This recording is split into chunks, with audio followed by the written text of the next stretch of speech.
श्री शिवाय नमस्तुभ्यं। विश्वेश्वर व्रत की संपूर्ण जानकारी।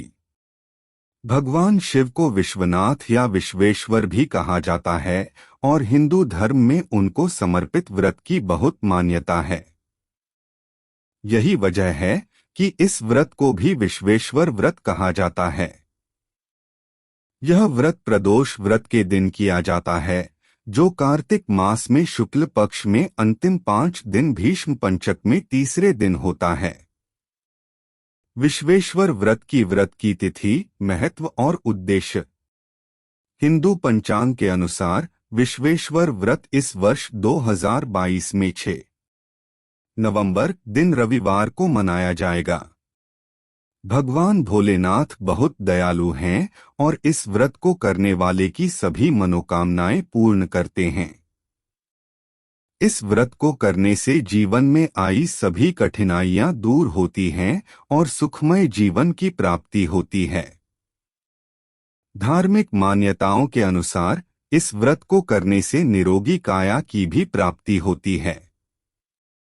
भगवान शिव के विश्वेश्वर रूप को समर्पित कर्नाटक में एक मंदिर है, जिसे महाथोबारा येलुरु श्री विश्वेश्वर मंदिर के नाम से जाना जाता है। मान्यता अनुसार विश्वेश्वर व्रत का पूर्ण फल प्राप्त करने के लिए इस दिन मंदिर में रुद्राभिषेक कराने का भी विधान है। इस मंदिर में भगवान का फूलों से श्रृंगार किया जाता है और भक्त भगवान को अपने वजन के बराबर नारियल चढ़ाते हैं। विश्वेश्वर व्रत की पूजा विधि। 1. इस दिन प्रातःकाल जल्दी उठकर स्नान आदि दैनिक कार्य कर स्वच्छ हो जाएं तथा व्रत धारण करें। 2. इसके पश्चात भगवान शिव के मंदिर जाएं तथा शिवलिंग पर जल, दूध, मिठाई और फल चढ़ाएं। 3. भगवान शिव की सच्चे मन से आराधना करें और पूरे दिन उपवास रखें।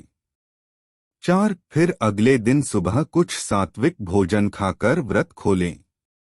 यह व्रत सभी कष्टों को दूर करने वाला तथा सुख समृद्धि प्रदान कराने वाला है और इस व्रत को करने से भगवान भोलेनाथ प्रसन्न होते हैं और मनुष्य की सभी मनोकामनाएं पूर्ण करते हैं। व्रत कथा। बहुत समय पहले कुठार राजवंश में एक शूद्र राजा हुआ करते थे, जिन्हें कुंडा राजा के नाम से जाना जाता था। एक समय की बात है, राजा ने भार्गव मुनि को अपने राज्य में आने का निमंत्रण भेजा था, लेकिन उन्होंने उस निमंत्रण को अस्वीकार कर दिया। Vertical bar. आपको बता दें कि मुनि ने राजा से कहा कि आपके राज्य में मंदिरों और पवित्र पावन नदियों का अभाव है। मुनि को कार्तिक पूर्णिमा से पहले भीष्म पंचक के 5 दिन के त्योहार में तीसरे दिन पूजा करने के लिए उचित स्थान की आवश्यकता होती है, जिसका उन्हें राजा कुंडा के राज्य में अभाव लग रहा है। राजा कुंडा को जब इस बात का पता लगा तो वह इस बात से बहुत परेशान हुए।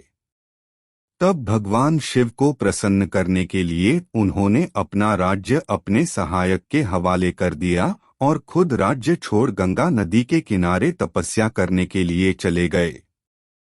उन्होंने नदी किनारे एक महान यज्ञ का अनुष्ठान किया था और इस प्रकार भगवान शिव की आराधना की। तब भगवान शिव उनकी तपस्या से प्रसन्न हुए और राजा से वरदान मांगने को कहा। तब राजा ने भगवान शंकर से उनके राज्य में रहने की इच्छा जताई, जिसे भगवान भोलेनाथ ने स्वीकार कर लिया। उस समय भगवान शंकर राजा कुंडा के राज्य में एक कंद के पेड़ में रहने लगे थे। एक दिन एक आदिवासी स्त्री वहां जंगल में अपने खोए हुए बेटे को ढूंढ रही थी, जो वहीं जंगल में खो गया था। उस स्त्री ने वहां कंद के वृक्ष के पास जाकर उस पर अपनी तलवार से प्रहार किया। तलवार लगते ही उस वृक्ष से खून बहने लगा था। बहते हुए खून को देखकर उस स्त्री ने समझा कि वह कंद नहीं बल्कि उसका पुत्र है और उसका नाम येलू येलू पुकारने लगी तथा जोर जोर से रोने लगी। तभी उस स्थान पर भगवान शिवलिंग के रूप में प्रकट हुए थे और तभी से यहाँ पर बने मंदिर को लुरु विश्वेश्वर मंदिर कहा जाने लगा था। उस स्त्री द्वारा तलवार से किए गए प्रहार से शिवलिंग पर एक निशान पड़ गया था।